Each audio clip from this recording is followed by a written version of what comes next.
If you've ever worked the night shift, you probably know how strange those hours can feel. During the day, buildings feel normal. People are everywhere. Doors are opening and closing, phones are ringing. But at night, everything changes. Hallways become quiet. Rooms sit empty for hours. Every small sound suddenly feels louder. And sometimes, when you're alone in a building long enough, you start noticing things that shouldn't be happening at all. Tonight, I'm going to share 3 night shift horror stories. Stories from people who thought they were completely alone at work, until something happened that they still can't explain. So if you're listening to this late at night, you might want to keep the lights on. The hotel hallway. A few years ago, I worked the night shift at a small hotel just outside the city. It wasn't the kind of hotel you see downtown. It was smaller, older, and usually pretty quiet. 3 floors, about 30 rooms, and most nights only half the rooms were occupied. My shift started at 11 p.m. and ended at 7 in the morning. During the first few hours, there were sometimes late check-ins. But after about 1 a.m., the building usually became completely silent. My job was simple. Sit at the front desk, answer the phone if it rang, and keep an eye on the security cameras. There were 8 cameras total, 1 covering the lobby, 1 at the front entrance, 1 at the back door, and the rest in the hallways.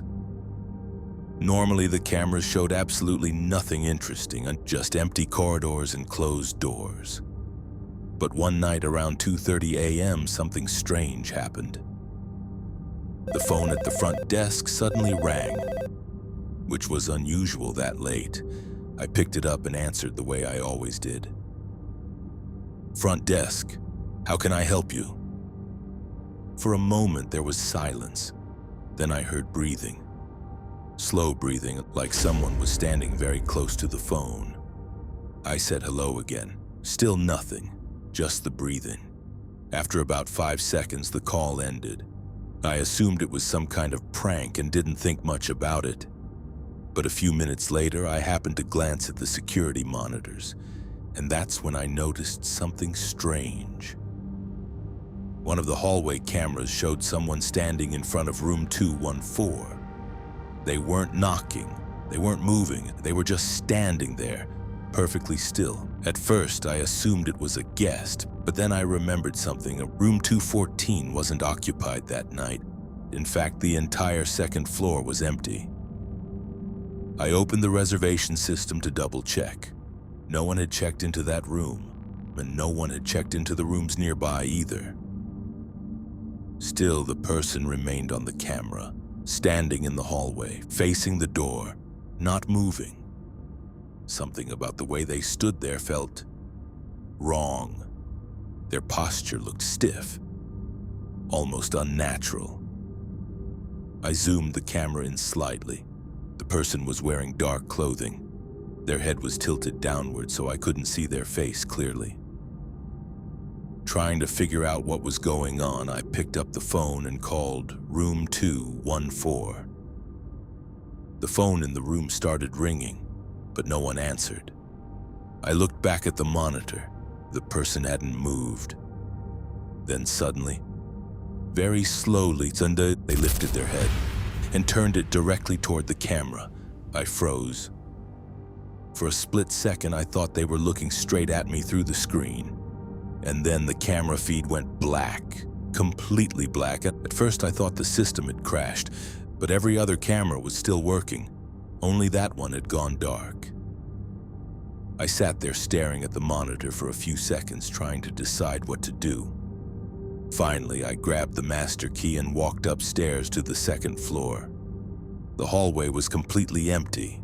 No one near room 214. No one anywhere. I even checked the stairwell. Nothing. The door to room 214 was locked just like it should have been. The next morning, I told the manager what happened. Maintenance came to check the camera, and they discovered something that still doesn't make sense. The cable connected to that camera had been cut, But based on the damage, it had been cut hours before that phone call happened. The elevator that shouldn't move. One of my friends used to work night security at a large hospital. His job was mostly boring. Sit in a small security office and watch the camera monitors. Every once in a while, he would walk through the building to make sure everything was okay. Hospitals at night feel very different from hospitals during the day. The hallways are quiet, lights are dimmed, most patients are asleep. Around 3 in the morning, the entire building feels almost deserted. One night while he was watching the monitors, he noticed something strange. One of the elevators kept moving. At first, it didn't seem unusual. Elevators move all the time in hospitals. But then he noticed something odd. The elevator kept traveling between the same 3 floors, 1st floor, 3rd floor, 5th floor, and then back down again, over and over. Each time the doors opened, they stayed open for a few seconds and then they closed again. But no one ever walked in or out. He checked the hallway cameras for those floors. Every hallway was empty. No one was waiting for the elevator. Still, the elevator continued moving. After about 15 minutes, he decided to check it in person. He walked down the hallway and pressed the elevator button. When the doors opened, the elevator was empty, except for one thing, a wheelchair. It sat in the center of the elevator floor, slowly rolling back and forth. Even though the elevator had completely stopped moving, he stepped inside and pushed the wheelchair against the wall. Then he rolled it out into the hallway and parked it near the nurse's station where wheelchairs were normally kept. After that, he went back to the security office. A few minutes later, he looked at the elevator camera again. The doors opened, and the wheelchair was back inside, right in the center of the elevator, exactly where it had been before. He stared at the screen, trying to understand what he was seeing. No one had walked past the camera carrying it. No one had entered the elevator, yet somehow the wheelchair was there again. Then he noticed something even stranger. The elevator control panel showed a button lit up. The basement button. But there was a problem with that. That elevator wasn't connected to the basement level. It physically couldn't go there. And yet the button was glowing. Seconds later, the elevator doors slowly closed, and the elevator began moving. Down the warehouse footsteps. Before college, I worked the night shift at a large warehouse on the outskirts of town. The building was enormous, rows and rows of tall metal shelves filled with boxes and equipment. During the day, the place was loud and busy. Forklifts moving, machines running, and workers talking. But at night, it was completely silent. At least it was supposed to be. My shift started at midnight, and most of my job involved walking through the building every hour to make sure everything was secure. One night, around 1:40 a.m., I heard something unusual. Footsteps, heavy footsteps, echoing across the metal floor somewhere deeper in the warehouse. Step, step, step. At first, I assumed another employee must have stayed late. But when I checked the cameras, every aisle looked empty. Still, the footsteps continued, slow, deliberate, almost like someone was walking calmly through the building. I grabbed a flashlight and started heading toward the sound. The deeper I walked into the warehouse, the darker it felt. Some of the overhead lights flickered slightly. The footsteps suddenly stopped. Everything went silent. For a moment, I thought maybe I imagined it. Then I heard something behind me, a loud metallic crash.